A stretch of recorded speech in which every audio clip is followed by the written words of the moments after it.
What's going on, everybody? Welcome to the channel. Today I have a special video for you. I'm breaking down my top 10, yes, top 10 teammates I played with in my life. So if you've ever played with me, you ever got the chance to play with me, see if you make it on the list. And I'm excited for this video, so without further ado, here we go. Coming in at number 10, we have Brandon Repose. Brandon was a teammate of mine at LMS, and I also played with Brandon on the EHS cadet basketball team. Brandon was a stud at LMS. He's probably one of the most athletic people in that whole school. He was the best player on our basketball team by far. He led the team in points, assists, rebounds, dunks. He was the only one that could dunk in middle school. I mean, he was our best shot every single game. We pretty much every single game just gave him the ball. All our plays were focused on him. You know, you had Badger, you got Arizona, Memphis. You know, we did whatever we could to give him the ball. And Brandon was just dominant at that level. You know, he was, like I said, he was one of the best basketball players. He was sizable. He had good skill moves. He could shoot. And, you know, when I think of dominant seasons, when I look back at, you know, that 7th grade and 8th grade years, if it wasn't for Brandon, we probably would have lost to Ire by like 80 points. And we already lost to them by a lot. Like Ire, you look at that Ire roster, pretty stacked. But yeah, Brandon comes in at number 10 just because of that LMS season, man. He was something different. Coming in at number 9, we have Carson Landis. I played with Carson in a couple teams. First one being St. Thomas More. I played with him on the Emmaus volleyball and soccer teams. And Carson is just one of those freaky athletes where any sport that he plays, he's going to excel just because of his overall athleticism. He is just a crazy athlete. I think the first moment I realized that was one of our first games we played together at STM. And he got the ball. I think it was tied 0-0 at the time. It was like half field, and he just teed off and scored. He kicked the ball fully in the air, half field, and we ended up winning that game. That was the first moment I realized, all right, this dude's freaky athletic. And then, you know, you take that in a volleyball setting, not only can he kick the ball, but this dude can jump out of the gym. But when it came to hitting the ball, he could pound the 10 line any day of the week. He was remarkable on the football team, broke records at Emmaus for points scored, and eventually went on to play at Penn State. And, you know, this dude can kick 60-yard field goals. Like, not a lot of people can say that they can do that. I view him as, you know, one of the most athletic people I know. And, man, you don't kick the ball like that and not get on this list. So Carson, well-deserved, number 9. Coming in at number 8, we have Luke Buchanan, who is arguably the hardest worker I've ever been around. This guy is just insane, and he's driven, and since day one it's been like this. We competed on the same LMS cross country team, and he flat out dominated every single race. I think the best race I ever ran was, you know, the Nazareth one where I came in like 12th or 13th. Luke was top 1 or top 2 every single race. Like I said before, Luke is one of the hardest workers I know. You can look at these videos and just see how hard of a worker he actually is. You know, he's putting in the time, he's putting in the effort and the energy, and I'm really not surprised because he is sensational. Every single team I played with him on, he was so hardworking. Every single practice, every single game, he put 110%. So well-deserved. Luke Buchanan's number 8. Just a stud. Number 7 on the list is JD Hoff, who I played with at a really young age. I think my first club soccer team, Western Lehigh, JD was on that team and by far the best player. He is, if you think about it this way, he's probably a combination of Neymar and Messi. You put those two together, that's what you're getting. You know, he might be a little smaller in stature, but this dude is strong, he's physical, and he can find the back of the net. Ever since the early days of when we started playing, he was our leading goal scorer. That carried on right into high school where he played at Northwestern. Scored so many goals there. Definitely their leading scorer. Carried all the way to Elizabethtown College where he recently graduated 4 years on the team, had some sensational game-winning goals. You look at some of these videos and you're just astounded by his ability to find the net. I'm not shocked. Even one of these is against my team, Alvernia, my school. And, I'm not surprised. He just has ability to find the net, and that's why he found himself number 7 on the list. Coming in at number 10, we have Bryan. I played with Pat in 2015 on the Emmaus men's volleyball team, and he was a standout player in the Valley. He was first team all conference, first team all area. He was the morning call volleyball player of the year, all state selection. I mean, you look at this guy on tape and you just see a dominant player who was hitting over blocks, who was stuffing people to the ground. I mean, it doesn't really get any more dominant than this season that he had.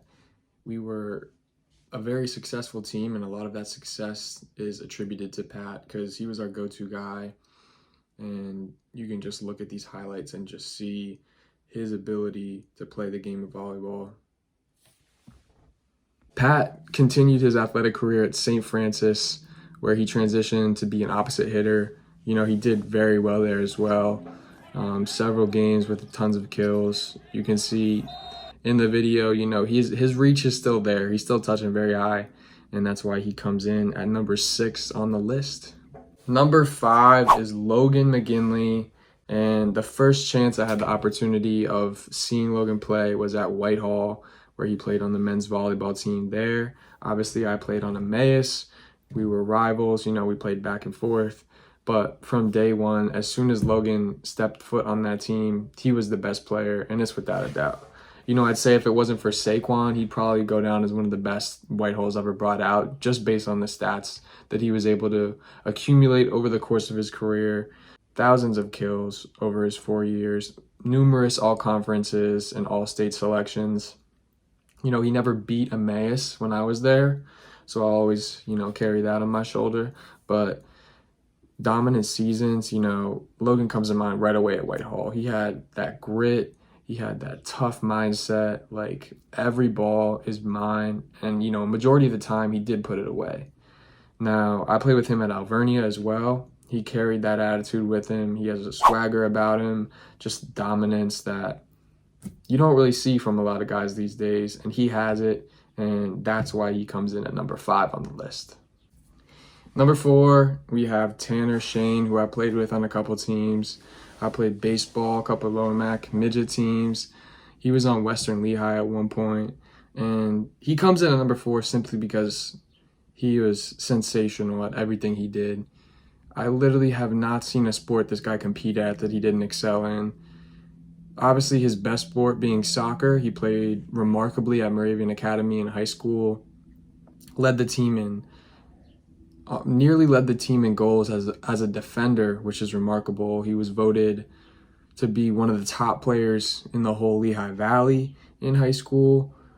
I mean, it was easy to notice he's a physical player. He's big and strong. He can go up, he can jump, and he can head the ball. And he was one of the first ones to jump into my head when I was making this list. He went on to play at William and Mary and was an anchor on their defense, and still was able to put the ball in the back of the net with his head. He can jump remarkably high. And, as you can see, I mean, this guy is the full package in terms of a soccer player. He's big, he's strong, he has the footwork, he has the shot, he has the jumping ability, and he's the real deal. Number 3 on the list is Ryan Paradise, another great friend of mine. I played Emmaus soccer with him, the good old boy sock A. We stepped in as freshmen, and probably 11, 12 of us. He stood out, amongst the pack as not only a leader and a captain, but just as a bona fide stud. He was solid. First thing is speed and quickness. He has probably the best endurance I've seen on a guy, man, in person. Like, he is blazing fast. I His mile time is like, what, 3 minutes? Like, he's super fast. He's blazing speed, and a great reason for our success in that program over the course of our 4 years, where we reached districts every single year, is because of Ryan Paradise. He is an anchor as a center back. Every single time someone would beat him, he would just run him down. Like, there's no question. And the reason why our keepers had such great success with shutouts is because Ryan Patrick Paradise. Ryan continued his athletic career at Lehigh University, doing track and field there. And when I think about Ryan doing track, I think about the three amigos.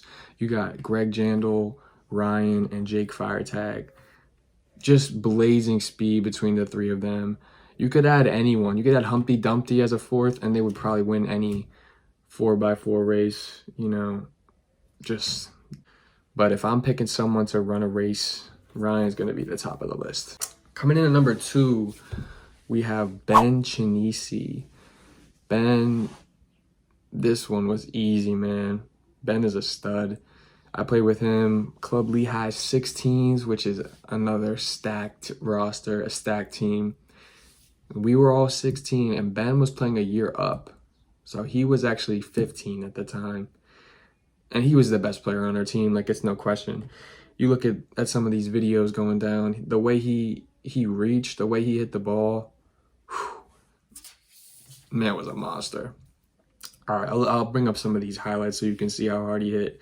He hit at 15, we're talking big block. You got some decent club teams that we were playing, decent tournaments, and we'd do really well. And Andy would feed him the ball, and he'd put it away every single time. He had a ridiculous career at Penridge. I remember when he was a senior, he played Emmaus. I think it was in, one of the state games, and it went 5 sets, and he probably had over 35 kills. Like, they set him a lot at Penridge.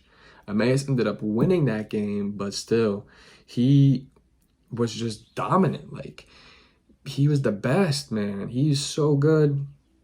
Went on to play at Ball State, where he actually plays right now, and as a freshman made an immediate impact. He was playing right away. He had 28 kills in his first weekend. That's just unheard of.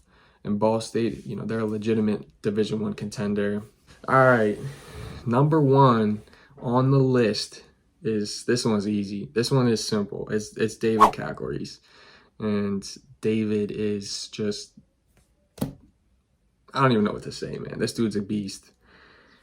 Also a member of the EHS cadet team, which I think he's the 3rd one on the list. And I could probably do a couple other ones that qualify, but David is the most dominant player, the most dominant teammate I've ever played with. Going back to that, that year, in practice, this dude would just, between the legs, behind the back, and Matt too, David and Matt, they're sensational. But David really was a freak and could shoot the ball like no one and handle it like nobody else. And that team really opened my eyes from a very young age, how good the Cacs were and how much work they were putting in, how much effort, how much time, how much they loved the game of basketball. It was just evident, at that age, what they could do. David showed out at Emmaus. I mean, we all saw it. Everyone in the Lehigh Valley was tuned in for their games. They were popping. You look at some of these stands, they're just filled.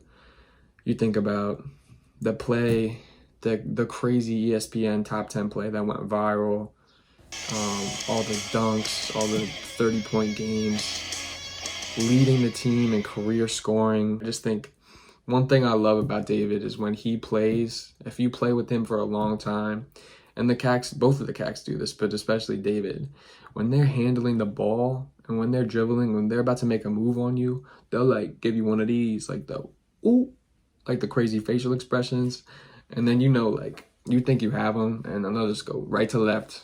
They'll be out of there. So not only did he have a sensational career at Emmaus, he took it to the college level, where he started out at NJIT, then went to JUCO, I believe, in Missouri, and now he's currently found his spot at Stephen F. Austin, where he is proving to be a legitimate Division I basketball player. I think right now he leads He's, top 20 in point guards field goal shooting percentage this year.